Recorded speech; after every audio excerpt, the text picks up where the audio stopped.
In this video, I'm going to talk to you about the graph, domain, and range of an inverse function. Here we've got a graph which contains a function f equals 2x minus 4 along with its inverse function f inverse, which is a half x plus 2. In the future, we'll learn how to compute inverse functions, but for now let's just take this as fact and pick out a few key characteristics about the graph here. The first thing to notice is that the graph of f inverse is a reflection of the graph of f over the line y equals x. In other words, f inverse is just the mirror image of f over this line y equals x. The second thing to notice is that the x and y coordinates of the graphs are swapped. That means that each point AB on the graph of f has a corresponding point BA on the graph of f inverse. To make this more concrete, let's actually pick out a pair of these corresponding points. So first of all, let's choose on the graph of f. Look at this point here. This point has an x-coordinate of 2 and a y-coordinate of 0. And there's a corresponding point that corresponds to this point but is on the graph of f inverse. And that corresponding point is right across the line y equals x you just reflected over, and it's right up here. And this point has the x and y coordinates switched. Now the x coordinate is 0 and the y coordinate is 2. So the point 2, 0 corresponds to the point 0, 2 in the inverse function. Another pair of points that we could have chosen just as easily is, how about this one here? This point has an x coordinate of 3 and a y coordinate of 2. And there's a corresponding point on f inverse which has the x and y coordinates flipped. So x coordinate of 2 and y coordinate of 3, and that point is right over here. X coordinate 2, y coordinate of 3.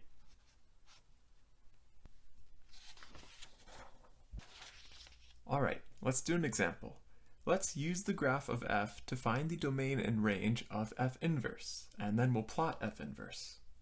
Now remember that the graph of f inverse comes from swapping the x and y coordinates in the points of f.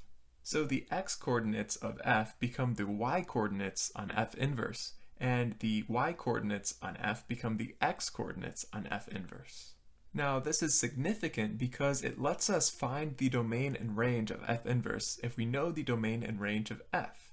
The domain is just all the valid x inputs for f, and those x's become y's in f inverse, so the domain of f becomes the range of f inverse. And likewise, the range of f, the y coordinates, become the x coordinates or the domain of f inverse. So the domain and range also get flipped from the function f to f inverse. Okay, but before we think about flipping the domain and range of f, we need to actually first find the domain and range of f. Remember, the domain is just the set of all valid inputs, or x values, into the function. So we can look on our graph and see which x values the graph covers. So it starts out at an x value of 0 and then proceeds to the right towards the positive x values. So we've got all x values that are greater than or equal to 0 on this side.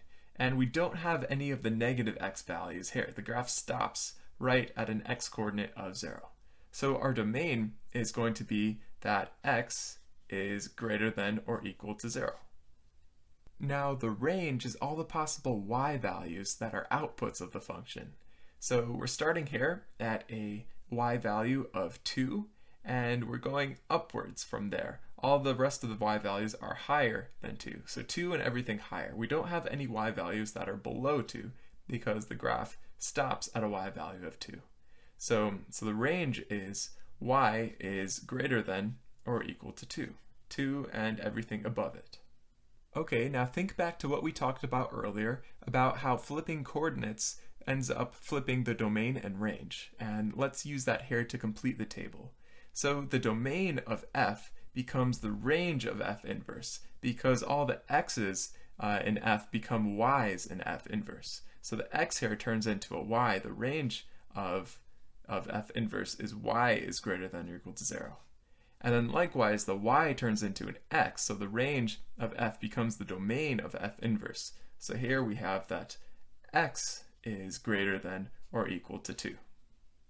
Okay, great. We've got our table. Now let's plot f inverse. The way we're going to do this is we're just going to reflect the graph of f over the line y equals x. We're going to find some corresponding points on f inverse and then just connect them.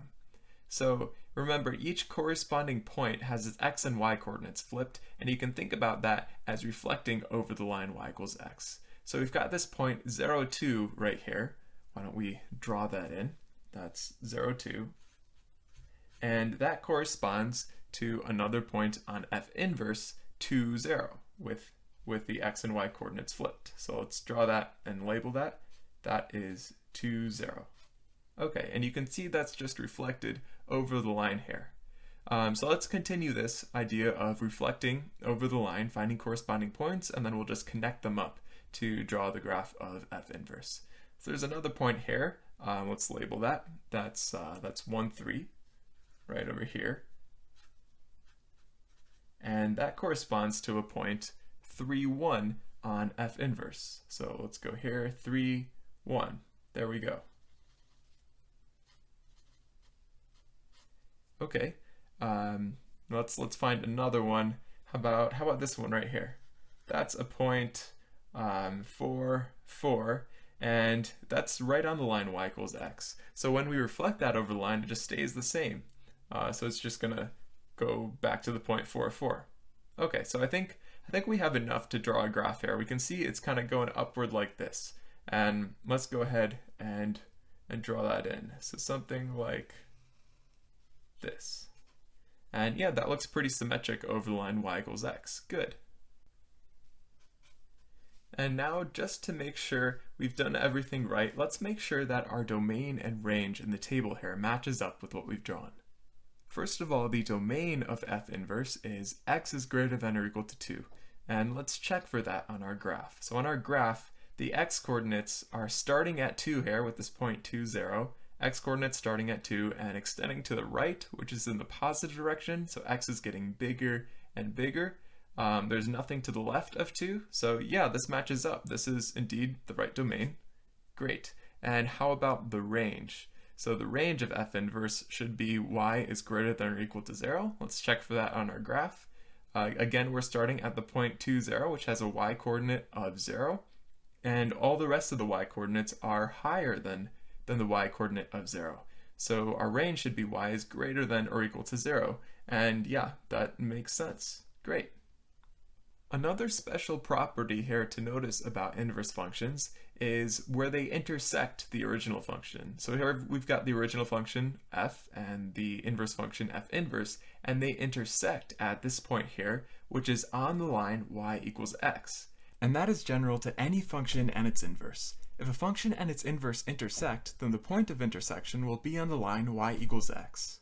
Now, to be clear, not every function intersects its inverse. I'm just saying that if they do happen to intersect, then the intersection must lie on the line y equals x. Alright, so here we've got a similar problem to the previous problem, but this time we actually have to draw the graph of f. It's not drawn for us, we have to start by drawing that. So we're given the function f of x is 3x minus 2, and that is on a restricted domain. The domain is x is greater than or equal to 2, but less than or equal to 4. And we want to find the domain and range of f inverse, and we also want to plot f inverse. Remember from the previous example that in order to find out all these things about f inverse, we have to first find out these things about f. So let's start out by doing this. Let's start out by plotting f, and then after that we'll get the domain and range of f, and then we'll worry about f inverse. F is a linear function, as we can see, so that just means it's going to be a straight line. However, it is on a restricted domain, so the line should only run between the x-coordinates of 2 and 4. So how can we draw f? Well, let's just get the values of f at 2 and 4. We'll find the points that correspond to those x values, and then we'll just connect them with the line segment. Okay, so the function f at the x value of 2, that results in 3 times 2 minus 2, which is 6 minus 2, which is 4. So that corresponds to the point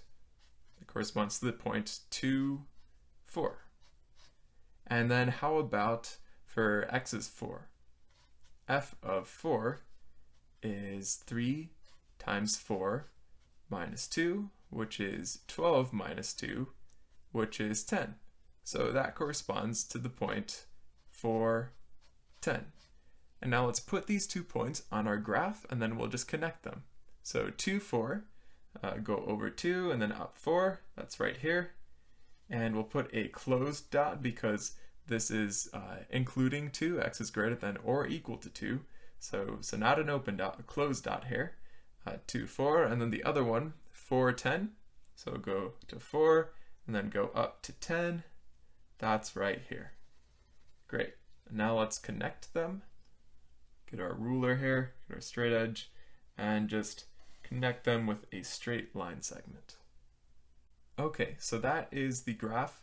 That's the graph y equals f of x. And from this graph, we can tell what our domain and range are. Actually, we can tell the domain just from the restriction here. It's pretty obvious. It's given to us. X is between 2 and 4, so let's write that down. 2 is less than or equal to x, so less than or equal to 4. And how about the range? So let's look on our graph to find the range. The range is just all those y values in between the 2 endpoints. One endpoint has a y value of 4, and one endpoint has a y value of 10. And we are including the endpoints here. So this will be y is greater than or equal to the bottom endpoint, which is 4, and y is less than or equal to the top endpoint, which has a y coordinate of 10. So there we go. Great, so now we're ready to find the domain and range of f inverse, and remember that just comes from switching the domain and range of f. The domain of f becomes the range of f inverse. We just replace x with y, so that becomes y is greater than or equal to 2 and less than or equal to 4. And then the range of f becomes the domain of f inverse, so replace that y with an x, and then x is greater than or equal to 4 and less than or equal to 10.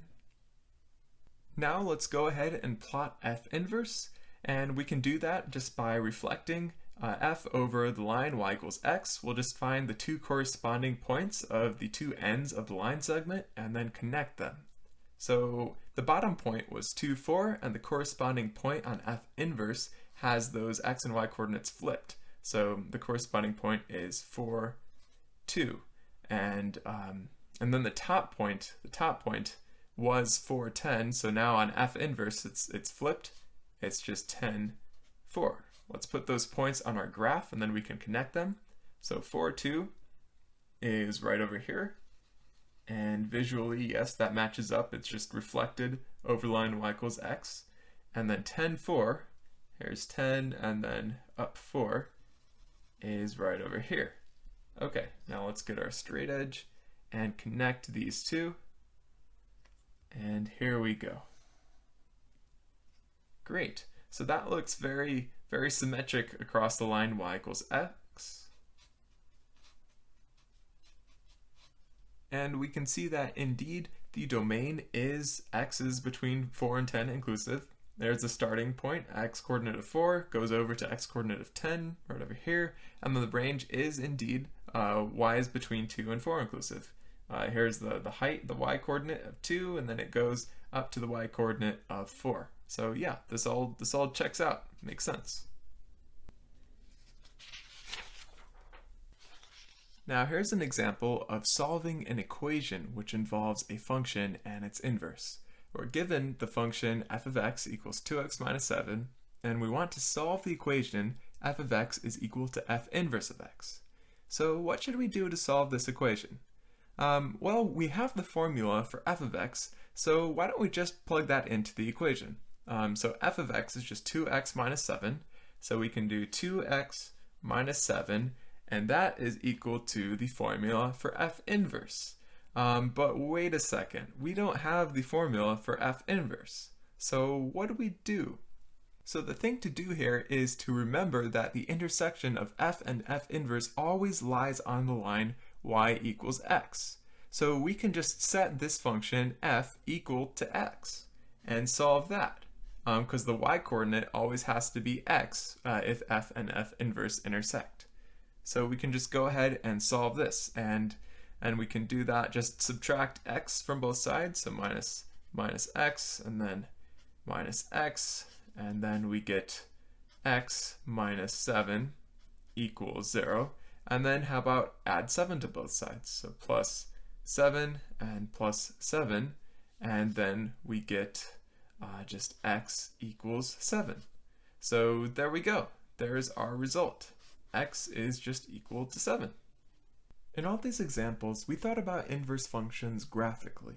But in the future, we'll also learn how to come up with the equation for an inverse function, given the equation of the original function.